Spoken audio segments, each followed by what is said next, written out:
Hello to those of you watching on Zoom and on Facebook. I'm Katherine Jackson, and along with my co-director, Louisa Igloria, we welcome you to the 43rd Annual ODU Literary Festival. In Conflict Resolution for Holy Beings, current U.S. Poet Laureate Joy Harjo invokes a blessing on the poets, the workers for justice, the dancers of ceremony, the singers of heartache, the visionaries, all makers and carriers of fresh meaning. It has been our privilege over the past 3 days to hear from some of those makers and carriers of fresh meaning in response to our festival theme, Grit and Grace. The theme arose from discussions that Louisa and I had last fall about how artists and writers help us to find hope and inspiration, even in the most trying times. We're eager to hear from 4 more makers of fresh meaning in today's programs. Before we get to that, we'd like to thank some of our supporters. First, we can't say thanks enough to Assistant Vice President Karen Meyer, Sun Nguyen, Christina LaPuma, Emily Poulin, Ashley Johnson, Lex Park, and Ebony Drayton in the Office of Community Engagement for their technical expertise and support in hosting the festival. Thank you all. We also would like to thank ODU student, poet, and artist, Gabriella Igloria, who created the watercolor illustration for our brochure. Her work so beautifully expresses our theme. We also thank the Norfolk Commission on the Arts and Humanities, the E.D. and Forrest P. White Endowment, College of Arts and Letters Dean Kent Sandstrom, Executive Director for the Arts Cullen Strawn, Associate Vice President Renee Olander and ODU Virginia Beach, Dr. Jennifer Fish and the Department of Women's Studies, Michael Candlewall and the Muse Writers Center, and Mark Katz of University Village Bookstore, who has made books by the festival writers available in the store and on our festival website, so check those out. And of course, I invoke Joy Harjo's blessing on my co-director, Virginia Poet Laureate, Louisa Igloria. I'm getting choked up.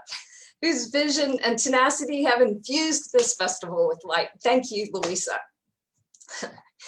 At the end of the reading, we'll have time for a few questions. If you have a question, please type it into the QA box and we'll get to as many as time allows.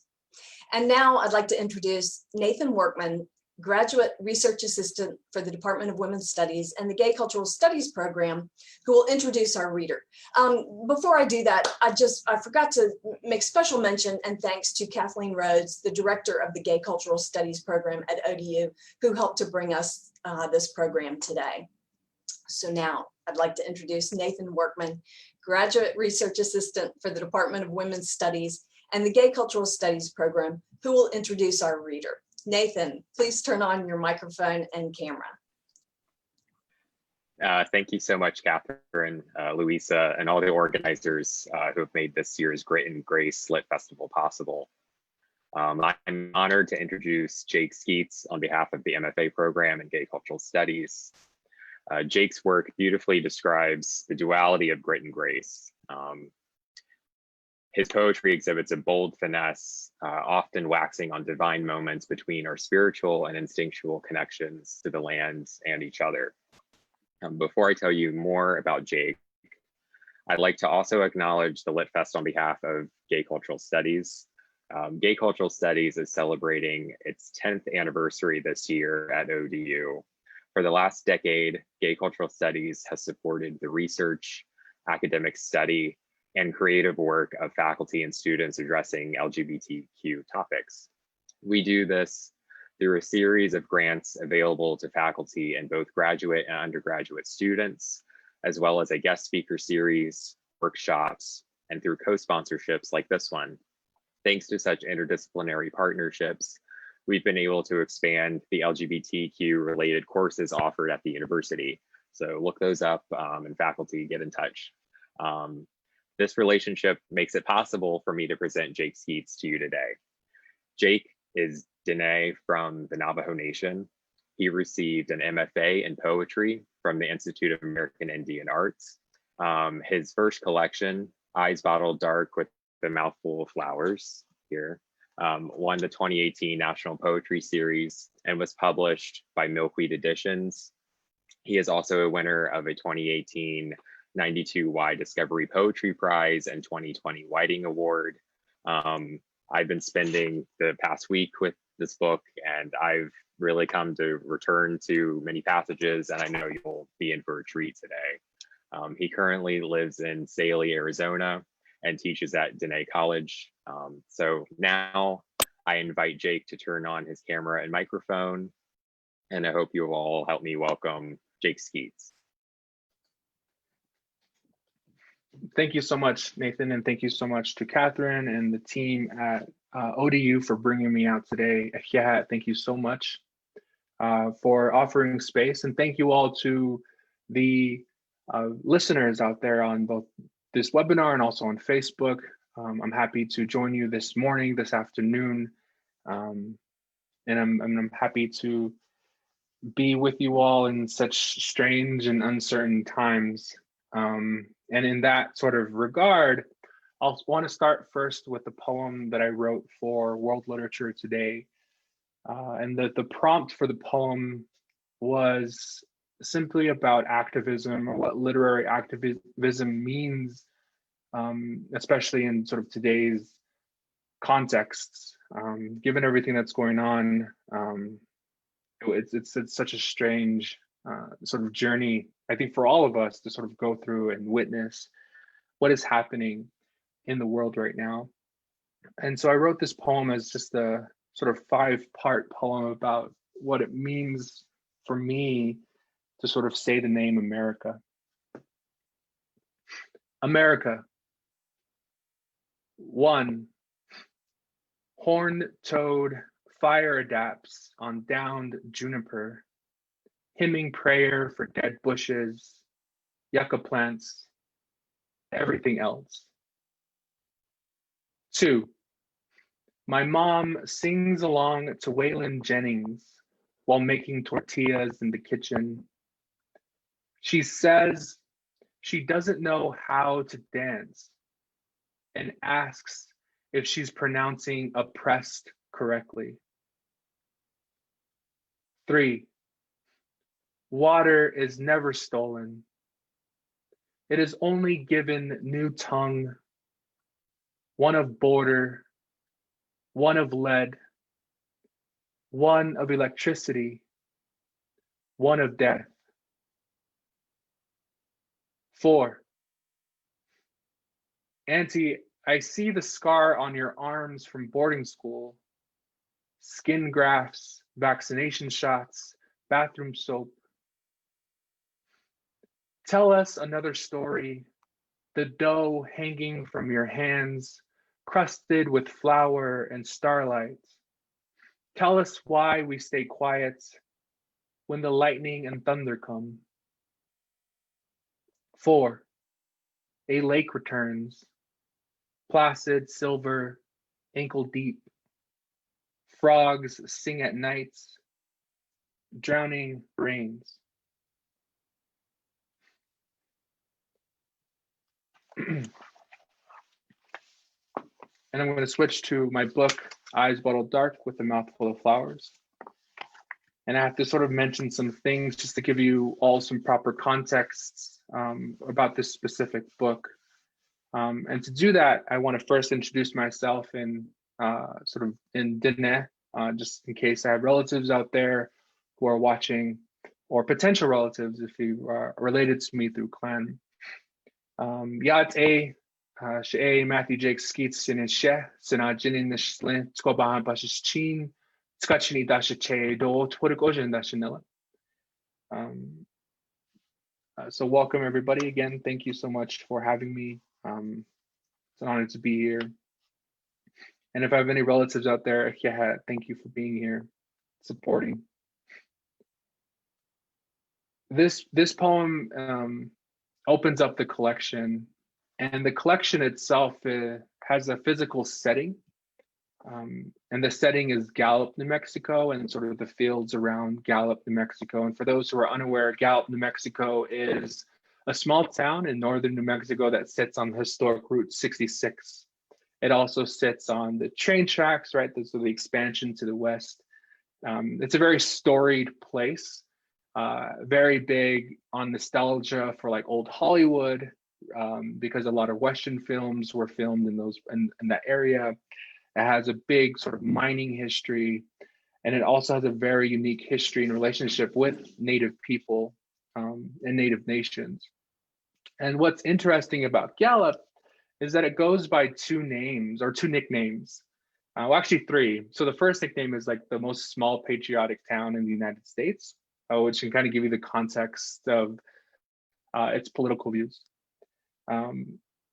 Another nickname is Town USA, and it was given to it, I believe, from like a 60/60 special or something like that, because of the high rates of alcoholism that exists in Gallup.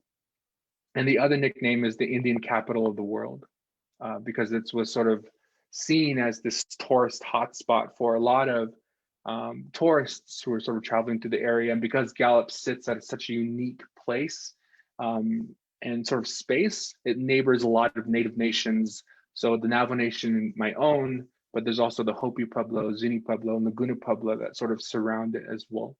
So it's a very interesting border town and border space. And this poem opens up the collection. Drunk Town. Indian, Eden, open tooth, bone, bruise, this town split in two. Clocks ring out as train horns. Each hour hand drags into a screech. Iron, steel, iron.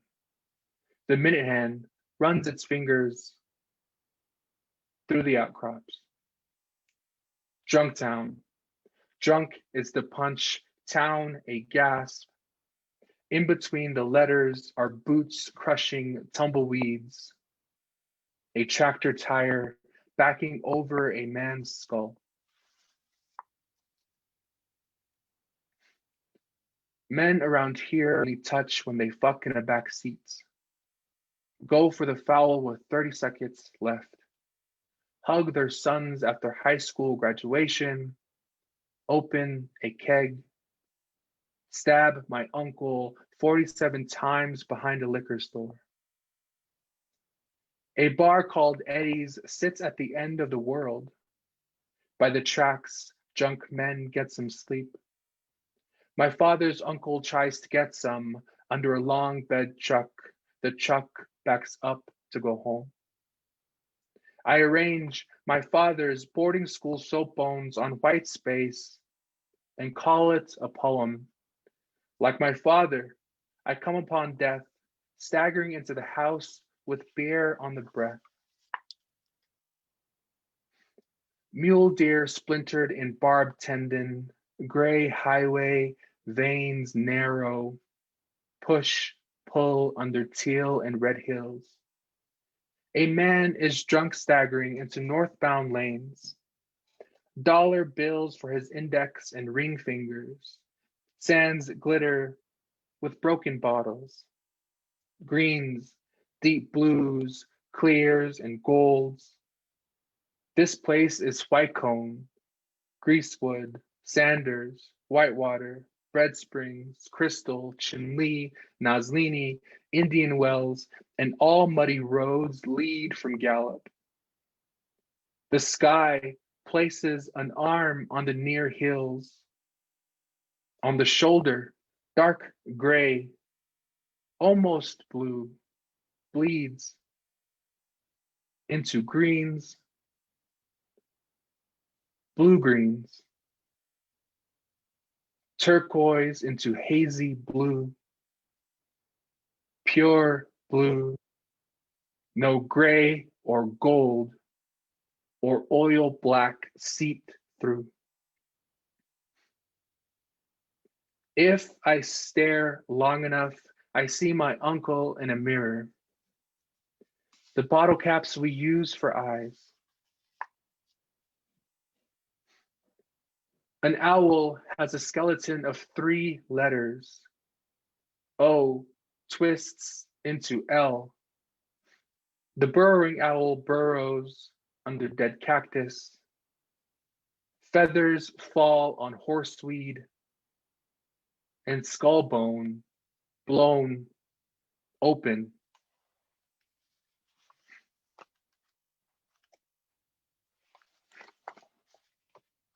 And like I mentioned, the other name is the Indian capital of the world.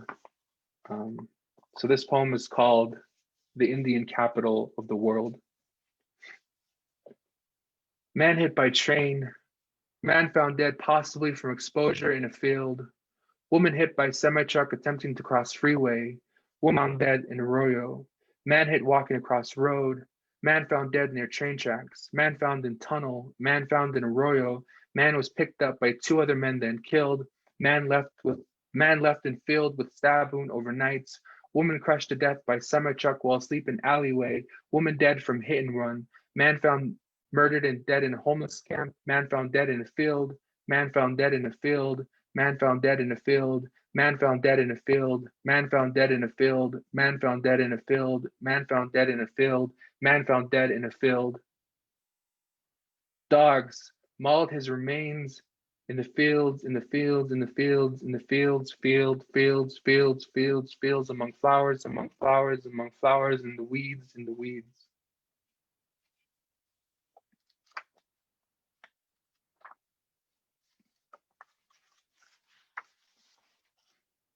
In the collection, there's 4 poems that share the same title, and this is the first of that series, and they're called In the Fields. Dogs maul remains like white space does.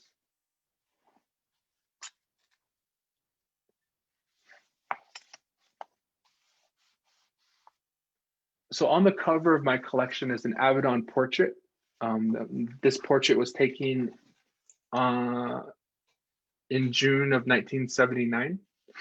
Richard Avedon was working on a project called In the American West, and he was sort of traveling through these Western states, Southwest included, and he was taking portraits of different people who were working sort of odd blue-collar jobs.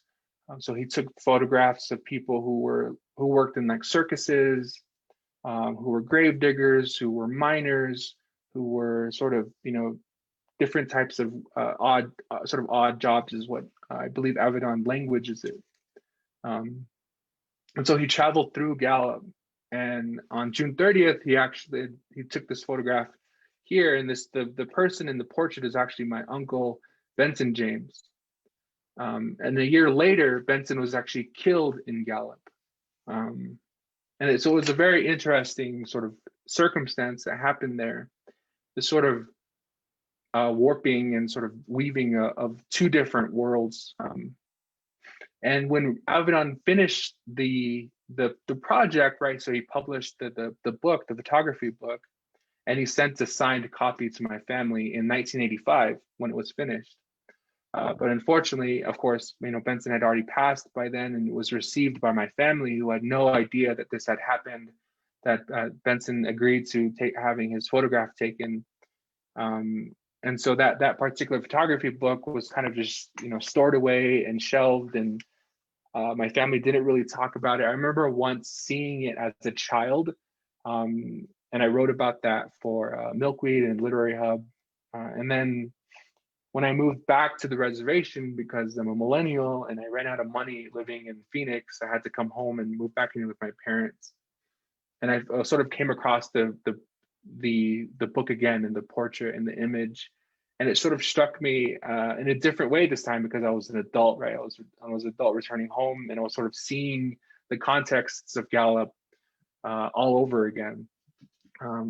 And so at that point in time, my collection turned, and the focus then became Gallup and these stories, and sort of growing up in this space, in this border space. And that photography book is actually up here on my bookshelf here. I sort of took it, and because it was just in storage, I decided to sort of bring it back in some way. And this poem that I'm going to read next is really the only poem that directly addresses the portrait, and it's called Drifter. After Benson James Drifter, Route 66, Gallup, New Mexico, June 30th, 1979, by Richard Avedon. Drift. To drift is to be carried by a current of air or water. And deep. Nouns open with a belt buckle to take a sip. Drifter. A drifter carried by a current of air or water makes his way from one place to another. See vagabond. See transient. See drunk. See a man with shoulder-length hair, dollar bills fisted, standing before a white screen. See his lips, how still, how horizon, how sunset. A train passing through. I try to hug him through the spine. Left on the white space, his face becomes a mirror. If I stare long enough, my face, charcoaled, pursed, squinting at the camera. Train horn, punch shatters the mirror. Frees him from the page. My uncle leaps from the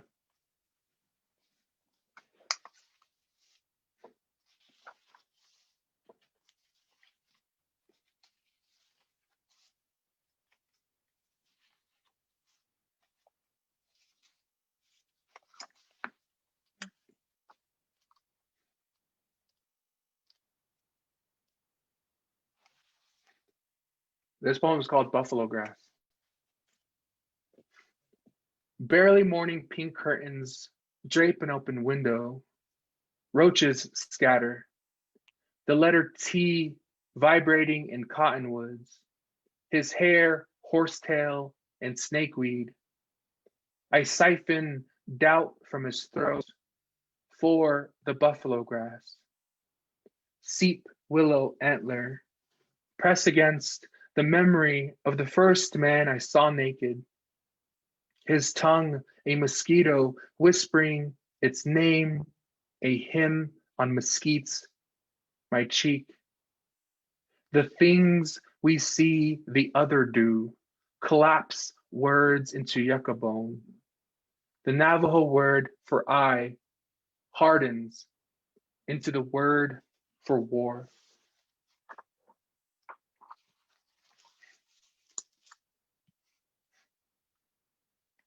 Virginity. Clouds in his throats. 6 months worth. He bodies into me, half cosmos, half coyote. We become nights on Bread Springs Road, shirts off, jeans halfway down, parked by an abandoned trailer.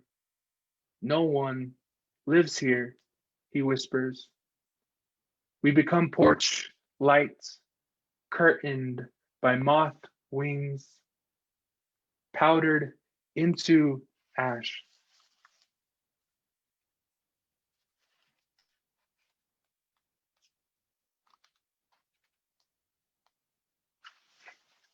And this is the this is the second poem in the Fields series.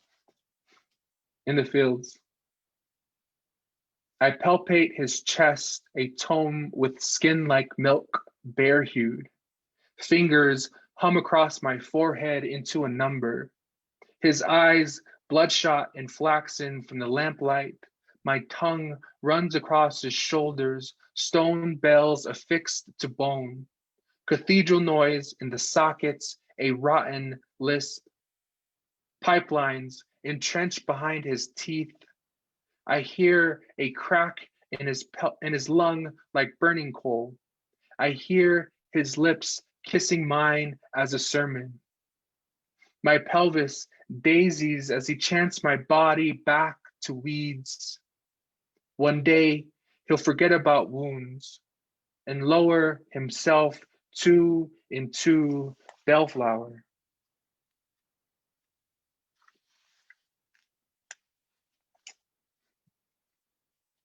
Comma.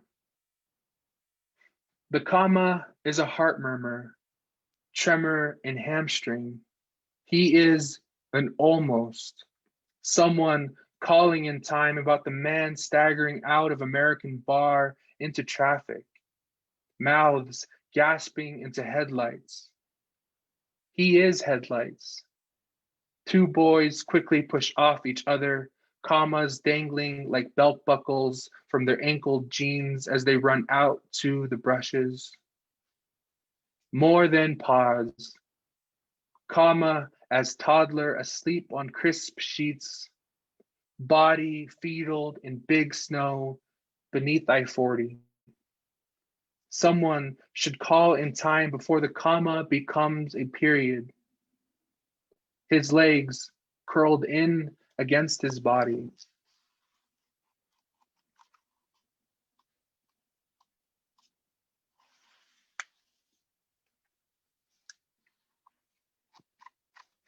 And this is the third In the Fields poem. And I just have a few more for you.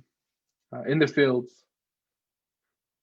crows scavenge remains like letters on white space.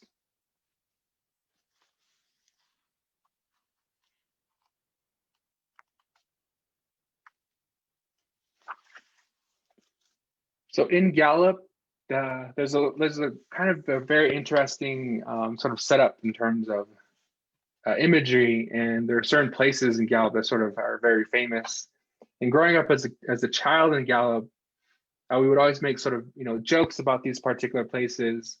And one of those places was a bar in downtown Gallup called American Bar.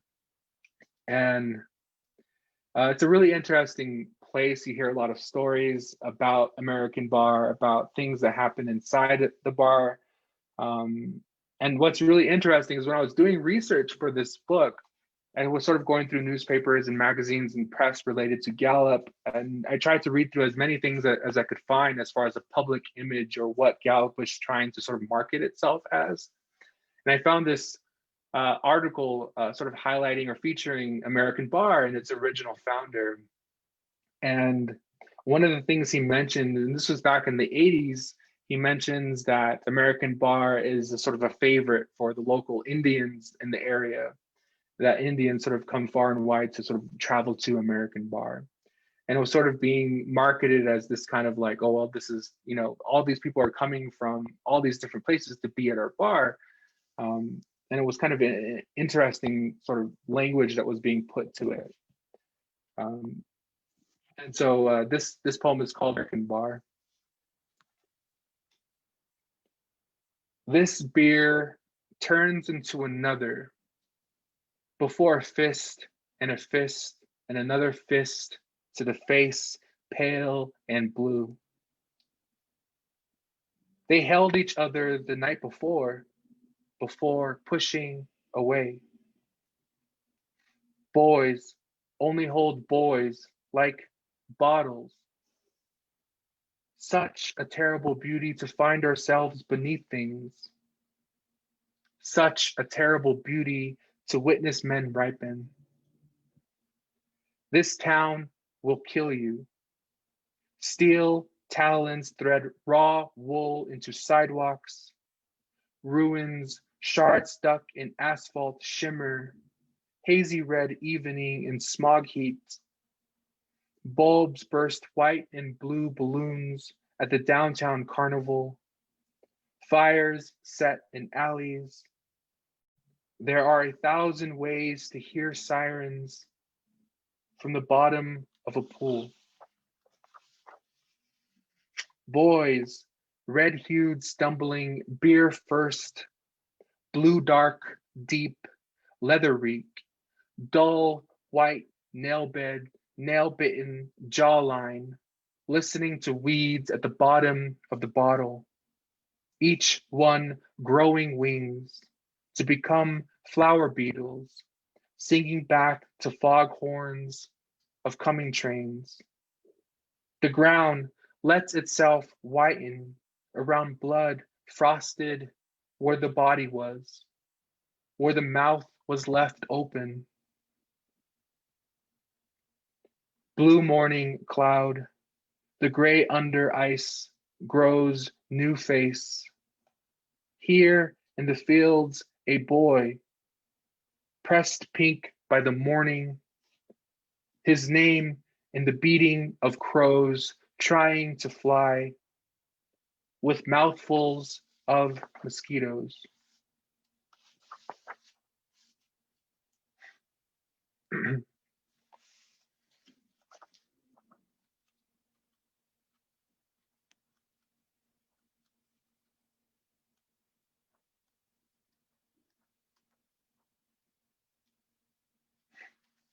How to become the moon.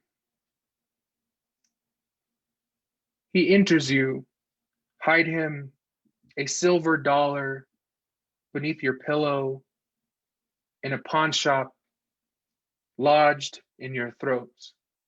Your birthmark will remind him of bruising, his father's belt, broom, a branch across his face. He will see his past in the whirl of your hair as you go down on him. He sees a boy afraid of the deep end, drowning in the swimming pool of your throats. He swears your eyes are chlorine, blue, and black. You both purple sits. He says swallow, but do not. Hold it as a secret and kiss him so he can know you know him the way he can know him. A dark moon rising from the pool water, the lights ribboned on his cheek as he comes up for air.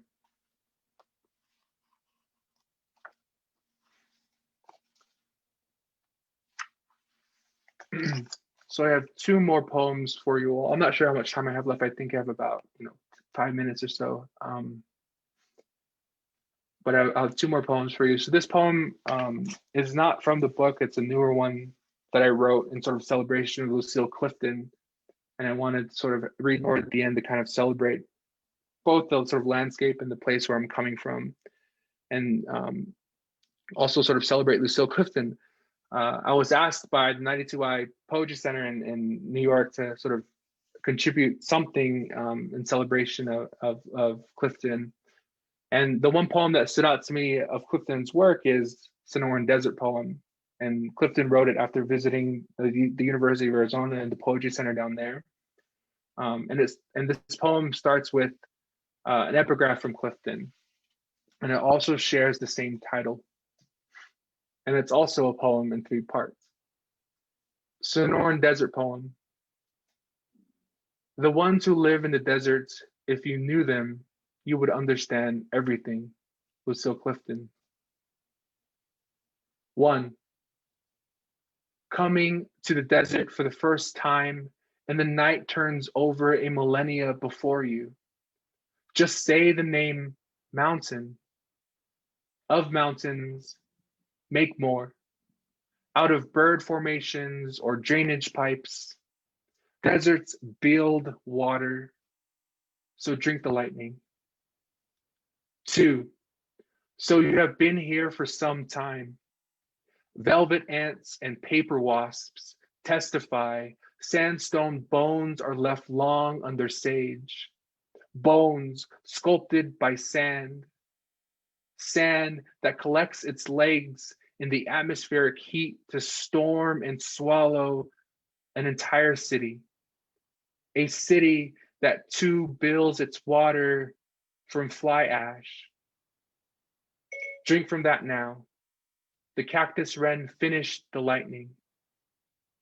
3, there are those who come to the deserts because they have always been here. Wind coyotes grow thorns in the inches of light sunsets have. of mountains, do not make a mountain. Reach from one and let it turn away from you. And I'll end with this poem here, and it's the last poem in the collection. And if, again, before I do that, I just want to thank you so much for spending this time with me. I look forward to answering any questions you have. Of course, thank you to ODU and everyone who made it possible to have me here with you all. Thank you so much. It means a lot to me. In the fields, with lines from D.A. Powell, we unyoke owl pellets from marrow in desert meadow. His mouth a pigeon eye, a torch, a womb-turned flower.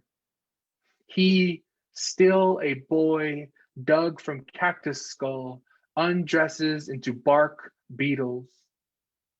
He unlearns how to hold a fist with my hand, bursts into dandelion seeds. We all are beautiful at least once. Mud water puddles along enamel, eye teeth blossom into osprey. Our bones dampen like snow melt under squirrel grass. We could be boys together finally as milkvetch, tumbleweed, and sticker bush.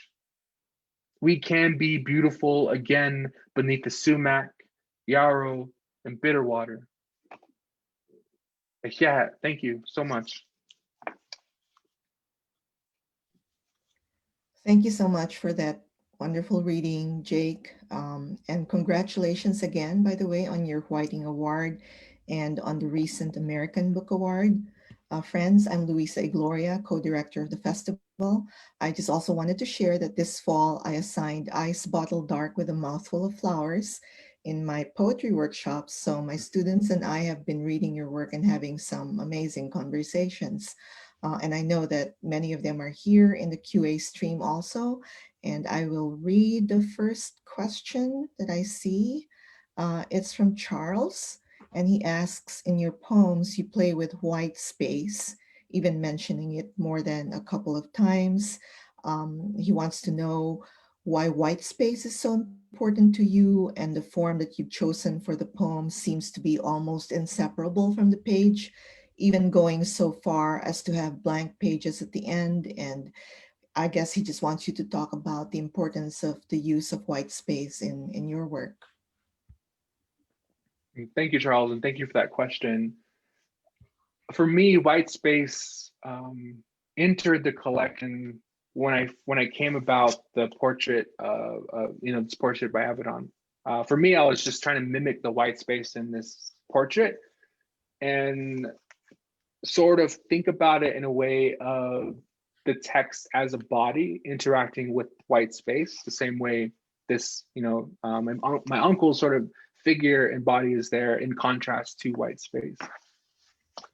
And then it's sort of another approach, and just my general poetics, and this is sort of both happens within this collection, but also after that, sort of the new work that I'm publishing now is looking at the page as not a blank space, but more so the idea of the field or a field. So like this empty range or empty sort of meadow, or this field of space where I'm able to sort of interact with language and sort of make language move and sort of begin to sort of create this movement and spark within this space. And for me, that's how I approach, a Microsoft Word document or just an empty space. For me, the idea of approaching a blank page as a blank space has a lineage with this American project of approaching empty blank lands, right, and seeing them there as it uninhabited or there for extraction. So I'm very sort of cognizant about that relationship. Well, that's fascinating. Thank you, Jake. Angela writes, it occurred to me that if body is land, then reclaiming body, one's own and another's, is reclaiming land. Please speak to this. Thanks, A. So you're absolutely right. For me, when I was thinking about body in the collection, I was also thinking about it inseparable from land. At least here on the reservation, I'm coming to you from the Navajo Nation. I moved back to the reservation after I finished my when I was in my graduate program. When I sort of ran out of money, I moved back. So I'm coming to you from this space, and I've been here and I work here, and I've sort of been creating a life for me here. And here, there's the way our language operates and the way we function is always connected to an aspect of landscape or nature. There's always this running joke that when a Navajo person enters a room, they'll always enter it clockwise, and they'll begin to sort of maneuver it clockwise. Because when you enter, like a traditional hogan, that's how we enter spaces. So there's a specific order to how we do things out here. So say, for instance, like the way we sleep, we're not allowed to sleep north, right? All of our sort of homes and our doors should face east. So we're very ordered in terms of direction and landscape and how we interact with everything here. So you're absolutely right. For me, it was all about reclamation, and also the idea of the portrait then sort of becoming a central figure, right? The idea of reclaiming the portrait as well. Right. There's a question here from Sydney, and I think she's interested in your focus on figures in the town who are drunks. And I guess she wants to know about the decision to focus on this.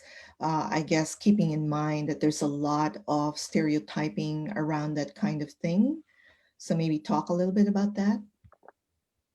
Thank you, Sydney. And you're absolutely right. When I was approaching this particular topic, because when I was first writing the collection, it was going to be like my coming out collection, I call it, where I was just going to focus on sexuality and the body. But again, I moved back home, and I'm from Gallup. I grew up in Gallup, and so when I came home, I was kind of just shocked by, again, this sort of space and these stories. So I had to, my sort of collection then became about that, and I had to sort of focus on that as much as I could.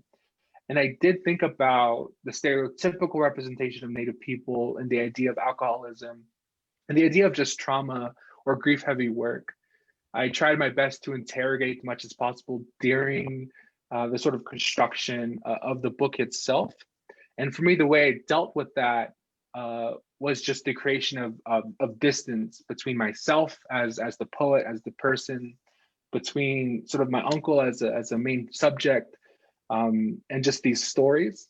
And in that distance creation, the way I did that basically was just playing with form and playing with language in a way where I was purposefully distorting images and distorting the idea of clarity, because I didn't want a reader to have sort of like this extreme access to, the idea of these stories.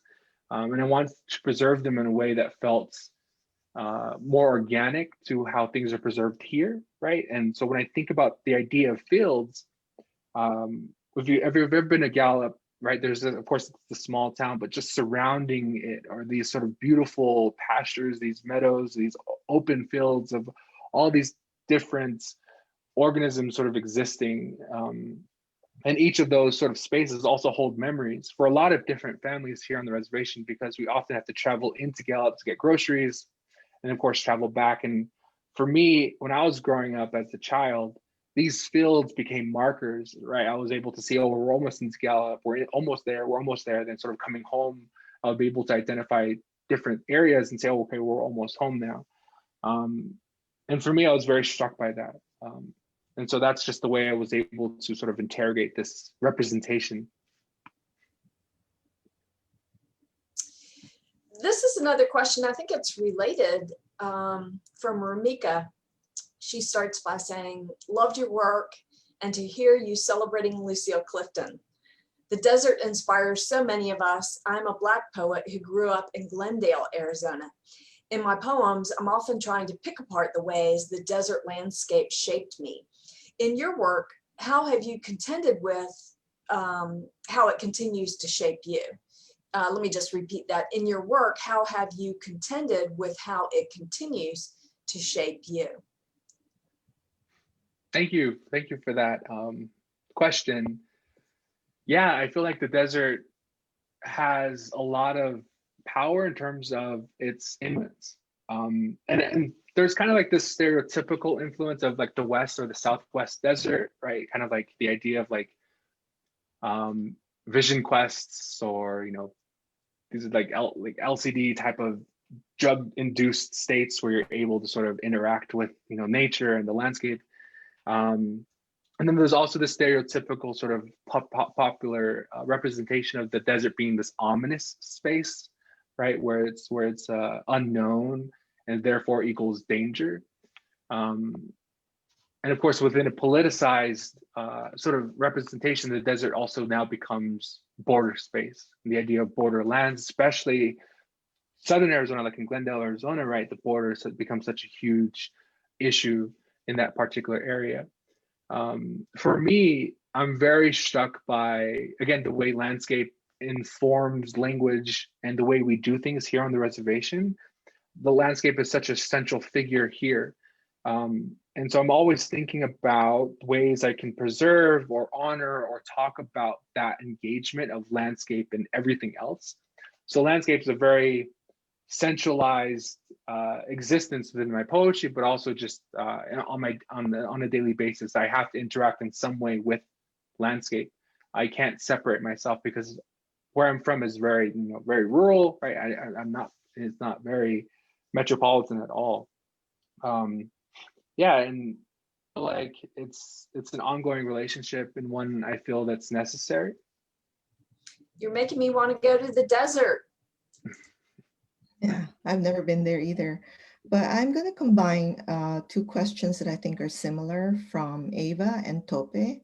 But first, they thank you also for coming to read and that your poems are magnificent. So the question basically is, why poetry? Why did you choose poetry? What it is about the genre that makes it your preferred means of expression, and what it was that initially instigated the poetry? That's a good question. And to be honest, I don't know what draws me to poetry, but I know that I'm drawn to it. And I feel like that is a very poet answer. I feel like there's a lot of unknowns to the way poets conduct and sort of do their work. And so, yeah, for me, I don't know why. I know that I am.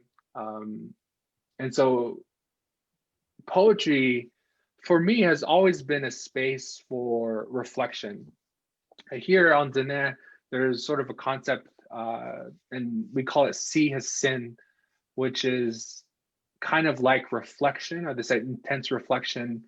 And it also has a connection to the idea of bravery or confidence, and sort of this idea of looking back in order to move forward in a way where you're confident or you're brave in some way. And for me, I've always found that poetry has that capacity to give me that sort of value, or give me that concept, or be able to take me to that state where I'm able to do some intense reflection. And I also just like playing with language. I like playing with sound and image and form a lot on the page.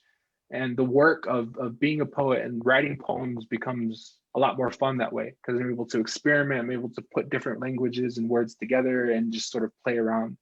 And I feel like that's how I basically continue on as a poet.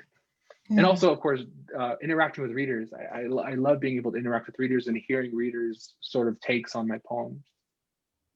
That's so cool to hear you talk about that saying or idea of looking back in order to move forward. That resonates with me. There's actually a proverb in Filipino which also says the same thing. So, yeah, struck by that. Catherine? I'm making notes. We have two questions that are about craft, and so I'll ask you. Both Will and Sydney are interested in repetition, and Will ask, can you ask how repetition plays or is important in your poetry, and what mood, Sydney asked, were you trying to convey or give to the readers through repetition? That's a good question. And so for me, repetition is really drawn from inspiration from people like Joy Harjo, who sort of opened up indirectly opened up this reading for us and this day. Joe Harder always sort of talks about poetry as song, and song being a very crucial component for indigenous poetry and poetries from native nations. And for me, I approach it the exact same way. I always think about repetition as the idea of creating rhythm, or creating the idea of, and I hate to use the word chant, but chant like moods, and sort of like this idea of this continued rhythm. And because when I was thinking about the collection again, thinking about landscape, I was also thinking about sound and sort of the sounds that kind of exist around me. And some of the sounds that repeated, right, with like the train tracks. If you're ever in Gallup, you always hear a train passing through. You always hear those train horns, regardless of where you are in Gallup, you will always hear them. And sort of thinking about landscape and nature and thinking about the sounds that are repeating, right? So you think about, some of the more common things like rivers, right? The sounds that they make. And really just trying to think about how repetition operates in the natural world. And that really informed me and how I sort of created some of the repetitions of train tracks, and also in the poem, like a river, right? So that type of thing of creating this rhythmic movement. Here's a question that's also craft related from Rita. And I think this is basically about lineation. She wants to know how you make the decision about where to cut off words or parts of words or phrases. Do you do that by visuals or by sound? Just basically, some idea about what kind of thinking goes behind your lineation process. So that's a good question, and I have a lot to say about lineation. I did my MFA because part of my MFA we had to do like our thesis as well, so like a craft essay about a specific aspect of our craft, and I chose lineation. And looking at lineation, especially from a Diné perspective, I was very inspired by Diné weavers and the way they sort of create rugs, sort of line by line, right? Sort of from the bottom working toward the top of the rug. And Esther Boleyn, who's another Diné poet, talks about lineation or a line of poetry being like a sun ray, where there's a point A, right? There's an origin, and then it kind of just rays out, and there is no cut, right? And for me, I was very struck by that and now thinking through poetry, I'm sort of negotiating or interrogating or questioning the idea of no line break. And what does that mean in poetry? Of course, there would be a physical breaking, right? There would be a line and a line under it. And of course, there would be a line break. But I'm trying now to think about moving away from the language of line break, because I really like the idea of a line continuing sort of throughout the collection. And for me, that's how I was thinking about in this book, was my lines and my line breaks are interacting with the white space.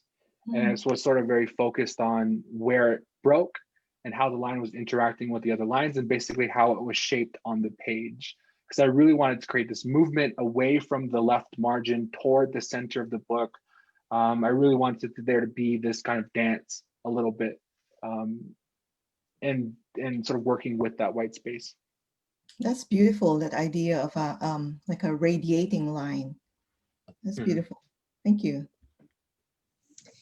So here's a question from Craig. He writes, as an out gay male and artist, I could see your poems as visions while you read. I'm curious how you process balance, he puts in quotation marks, meaning how you choose what to share, knowing it will be experienced by those in the gay community and those with minimal or no gay insights and experiences differently. That's a good question. I don't think I've thought about it a lot. I mean, I did think about, giving my book to my family, right? And sort of having them negotiate me being so open with them. And also just like the trauma of the portrait and that story and what that meant, trying to, kind of, arranging it in a poem and saying, oh, this is what I was sort of thinking about. But yeah, you're absolutely right in terms of how do queer poets, how do gay poets deal with audiences and audience members, and what does that look like? For me, I feel like it's just an ongoing engagement. And for me, I approach poetry and poetry reading is like just, storytelling. I really don't have a censor for me. I kind of just think about flow and think about poems operating together. Sherwin Bitsu is another Navajo poet, talks about he always told me that each poetry reading should have a specific message or intent or purpose, right? You don't want to just randomly read poems. You want to be able to create kind of like almost a narrative within the poems you choose to read. And for me, I'm more interested in that rather than what other people will interpret. But for me, I think that's more so a privilege that I carry because in terms of, being a gay poet, being a queer poet, I'm also very, I know that I carry a lot more masculinity, which masculinity is also often more privileged than femininity.